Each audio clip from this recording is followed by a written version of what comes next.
एक बार आलस्य से परेशान एक व्यक्ति गौतम बुद्ध के पास आता है और कहता है, बुद्ध, मेरे अंदर बहुत आलस्य है। मैं इस आलस्य की वजह से अपने जीवन में वो सब कुछ नहीं कर पा रहा जो मैं करना चाहता हूँ। इस आलस्य ने मुझे बहुत परेशान कर रखा है। इसकी वजह से मैं अपने जीवन में उन्नति नहीं कर पा रहा हूँ। कृपया आप मुझे इस आलस्य से छुटकारा पाने का कोई तरीका बताएं। यह सुन गौतम बुद्ध मुस्कुराते हैं और उस आलसी व्यक्ति से कहते हैं, तुम्हें कैसे पता कि तुम्हारे अंदर आलस्य है? उस आलसी व्यक्ति ने कहा, बुद्ध, केवल मैं ही नहीं बल्कि मेरा पूरा परिवार भी यही कहता है कि मैं एक आलसी व्यक्ति हूँ। बुद्ध ने कहा, क्या तुम मुझे इसका प्रमाण दे सकते हो कि तुम एक आलसी व्यक्ति हो? उस आलसी व्यक्ति ने कहा, जी बुद्ध, मैं दे सकता हूँ। बुद्ध ने कहा, फिर प्रमाण दो। उस आलसी व्यक्ति ने कहा, बुद्ध, मैं ये तो जानता हूँ कि सुबह उठना मेरे स्वास्थ्य और मेरे मन दोनों के लिए ही लाभकारी है, लेकिन मेरा आलस्य मुझे सुबह जल्दी उठने ही नहीं देता। बुद्ध ने कहा, अच्छा, परंतु क्या तुम्हें पता है कि आलस्य होता क्या है?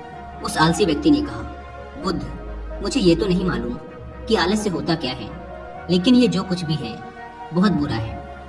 बुद्ध ने कहा, आलस्य एक मानसिक अवस्था है, एक भाव है, एक विचार है जिसे जाने अनजाने में हम इंसान खुद ही अपने अंदर पैदा करते हैं। आलसी व्यक्ति ने कहा, परंतु वो कैसे बुद्ध? बुद्ध ने कहा, पहले तो तुम ये समझो कि हमारे भीतर आलस्य दो कारणों से पैदा होता है।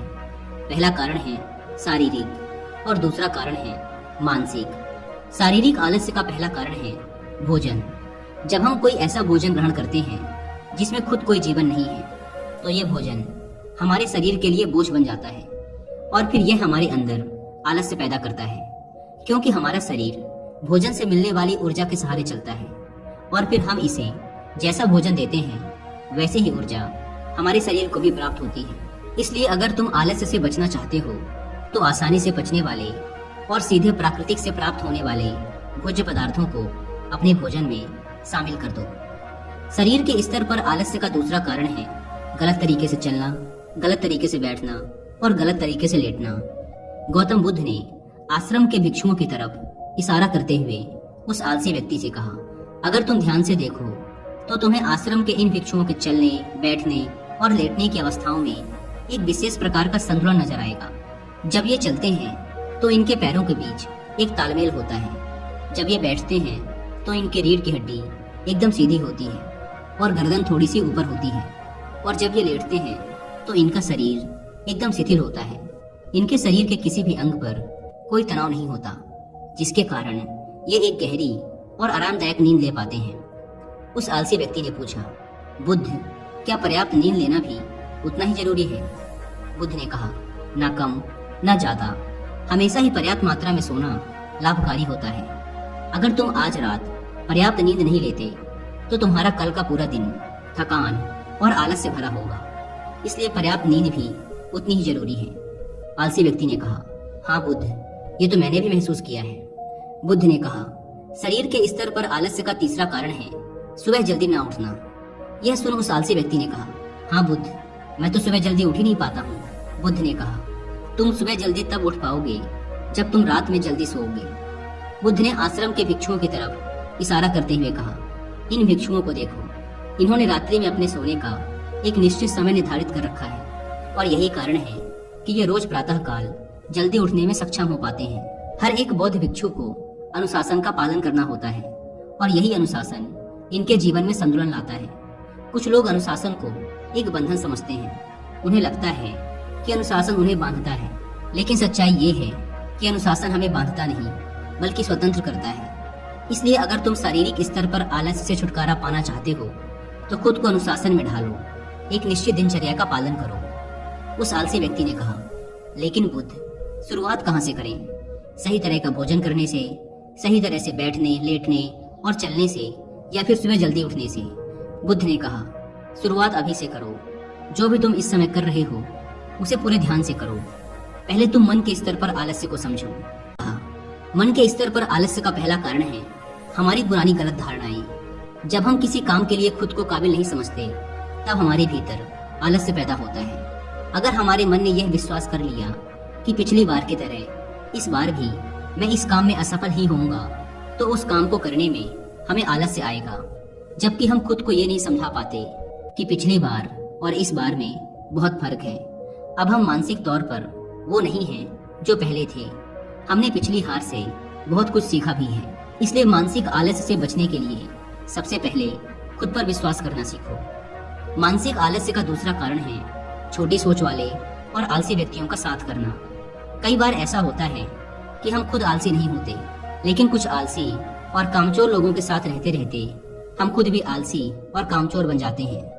यह सुन उस आलसी व्यक्ति ने कहा, हाँ बुद्ध, ये तो मैंने भी महसूस किया है। बुद्ध ने कहा, तो सबसे पहले आलसी और कामचोर लोगों की संगति में रहना छोड़ो। बुद्ध ने आगे कहा, मानसिक आलस्य का तीसरा कारण है काम को टालने की आदत। काम को टालना आलस्य और मानसिक तनाव का सबसे बड़ा कारण है। शुरुआत में तो हमें पता नहीं चलता, लेकिन धीरे धीरे ये आदत हमारे अंदर घर कर जाती है, और ये एक अकेली आदत ही किसी भी इंसान की जिंदगी बर्बाद करने के लिए काफी है। इसलिए जो काम आज किया जा सकता है उसे कल पर कभी ना टालें। बुद्ध ने कहा, मानसिक आलस्य का चौथा कारण है लक्ष्य का स्पष्ट ना होना। मान लो तुम किसी बड़े से रेगिस्तान में फंस चुके हो और तुम्हें जोरों की प्यास लगी है, तब तुम क्या करोगे? उस आलसी व्यक्ति ने कहा, मैं पानी की तलाश करूंगा। मैं कोशिश करूंगा कि जल्द से जल्द रेगिस्तान के पास वाले गांव में पहुंच जाऊं। बुद्ध ने कहा, लेकिन अगर बहुत कोशिश करने के बाद भी तुम्हें पानी ना मिले तब? उस आदमी ने कहा, मैं तब भी प्रयास करता रहूंगा, क्योंकि मेरे पास और दूसरा कोई विकल्प ही नहीं होगा। गौतम बुद्ध ने मुस्कुराते हुए कहा, इंसान को आलस्य तभी घेरता है जब उसके पास कोई स्पष्ट लक्ष्य ना हो या फिर उसके समक्ष बहुत से विकल्प उपलब्ध हों। इसलिए लक्ष्य का निश्चित होना परम आवश्यक है। अगर तुम सुबह उठकर व्यायाम नहीं कर पा रहे हो तो उसका कारण तुम्हारी नजर का स्पष्ट ना होना है। अभी तुम भविष्य में होने वाले रोगों और उन रोगों से होने वाली पीड़ा को स्पष्ट रूप से महसूस नहीं कर पा रहे हो। बुद्ध ने आगे कहा, मन के स्तर पर आलस्य का पांचवा कारण है किसी काम को करने की कोई बड़ी वजह ना होना। मान लो तुम बहुत से कीमती गहने लेकर एक सुनसान रास्ते से गुजर रहे हो। तुम चलते चलते बहुत थक चुके हो और तुम्हारा बैठने का मन कर रहा है, और तुम एक बड़े से पेड़ के नीचे आराम करने के लिए बैठ जाते हो। तुम अभी बैठे ही थे कि तुमने देखा कि दूर से कुछ डाकू तुम्हारी तरफ भागे आ रहे हैं। तो क्या ऐसी परिस्थिति में भी तुम्हारा आलस्य तुम्हें भागने से रोक सकेगा? नहीं ना। तो मेरी एक बात को समझो, तुम्हारा आलस्य केवल तुम्हें उन्हीं कामों को करने से रोक सकता है जिन्हें करने की तुम्हारे पास कोई बड़ी वजह नहीं है।